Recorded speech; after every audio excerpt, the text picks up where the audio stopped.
Have you ever tuned your guitar using an electric tuner, a digital tuner, only to find it still sounds out of tune? You strum a chord one string at a time and the chord sounds dissonant. That's a fancy word for out of tune. Or you go up to the 12th fret and play a lick and it sounds out of tune. So you pull out your tuner and you check your tuner, and it shows that your guitar is in perfect tune. However, it doesn't sound right. This is one of the most frustrating things about playing guitar. In this video, I will explain to you what you've been missing. The first thing that you need to understand is fretted instruments can't be in tune all over the fretboard because it's physically impossible. Now, what do I mean by that?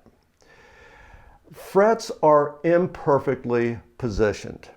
Each of these bars would need to be divided into 6 little bars for each string, each note to be in tune, because the fretboard is just a little off. Now, could you imagine how crappy bends would sound moving over these zigzagging frets?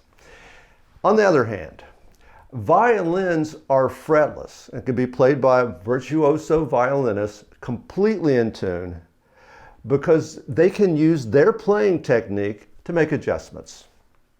With frets, you're stuck with these fixed positions and they're imperfect. So playing in tune, well, it's a compromise. If you use a tuner to tune the open strings,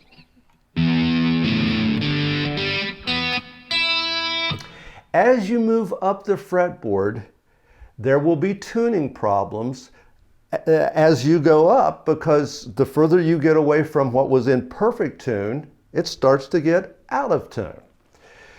Since most of my guitar playing centers around the 5th fret, I compensate by tuning at the 5th fret. I tune here with my digital tuner.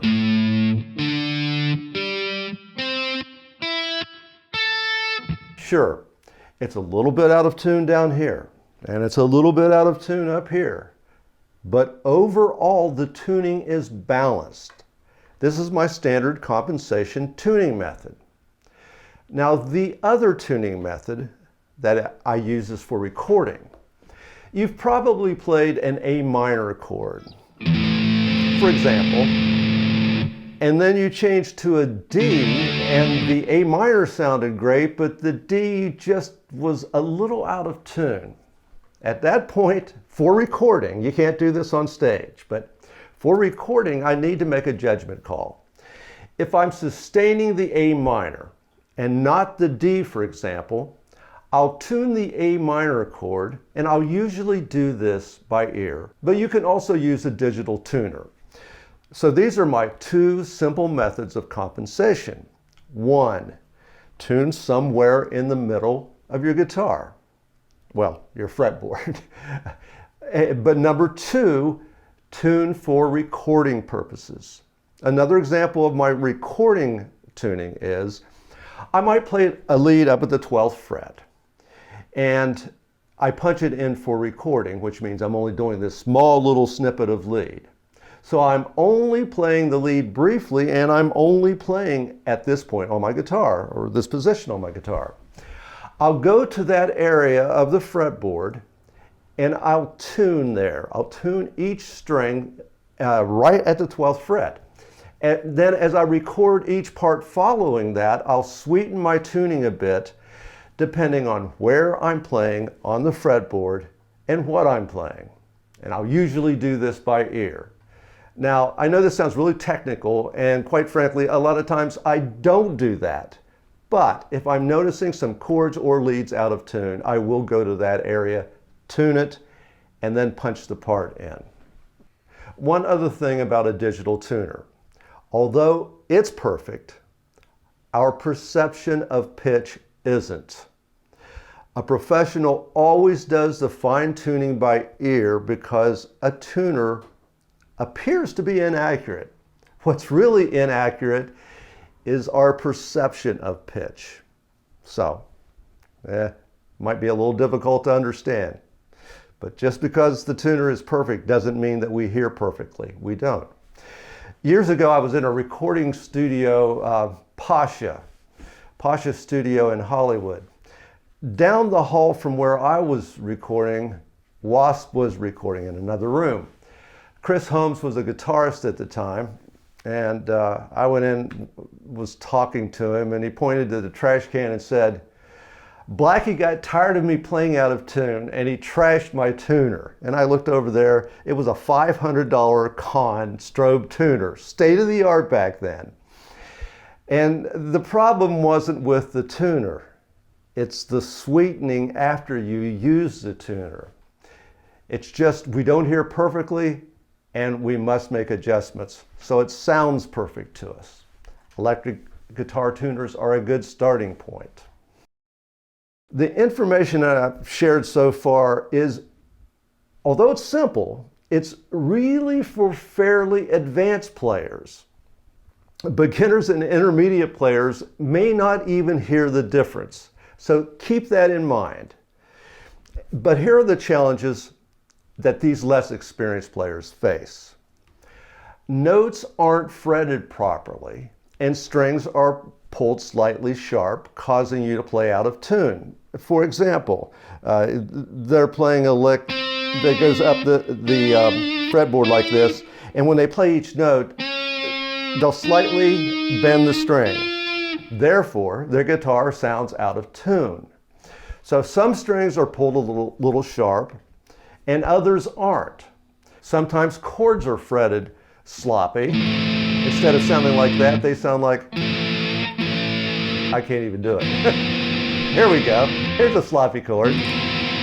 And it's not because it's fretted improperly, it's because a beginner or intermediate pulls the string slightly as they're playing the chord. Now, once again, the guitar sounds out of tune, and you can tune up with your digital tuner all you want, and you'll still be out of tune. I'm often asked to review videos of students playing my guitar course exercises. Now, invariably, anytime I hear one of these videos, I can hear that strings are pulled slightly out of tune. Bends aren't to pitch, and the pitch for their vibrato is all over the place. Now, some of these players have achieved a fairly high level of playing technique.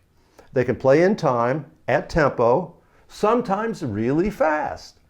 They're playing the right notes, but much of what the student plays is slightly out of tune, especially bends and vibrato. As you practice bending strings, plug into a tuner and see if you're hitting the right note. Okay, so you bend the string, you look at the tuner, and then your heart is broken because you see that you're not quite there. You have practice to do. Everybody practices licks fast and sequences and, gets all the parts down, but they don't spend enough time on these little details to make their playing sound professional. When you listen to a recording of your playing, it's easy to think that you're just being overly picky. You're so close to the recording that you're hearing things that others can't. You can convince yourself that you're being overly critical, but trust me, others hear sloppy playing. They may not understand why the recording sounds so bad, but it's usually caused by tuning problems. One other thing, as you tune your guitar, right when you pluck the string, exactly when you pluck it, it's a little sharp at that point. As the note sustains, as the note sustains, that was too hard for me to do. As it sustains, it goes a little flat.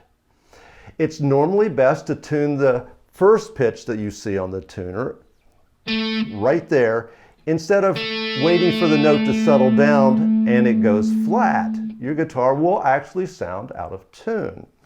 On the other hand, though, there's always exceptions, but if you're playing an acoustic guitar with sustaining chords, then yes, let the string ring, and tune to the sustained note. This video was recorded in response to a YouTube comment that I read just this morning. I read every YouTube comment, and I'm always looking for a good subject for a video.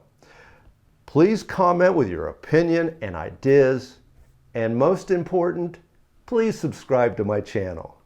If you like this video, share it. Click here to watch another one of my videos. See you on the next one.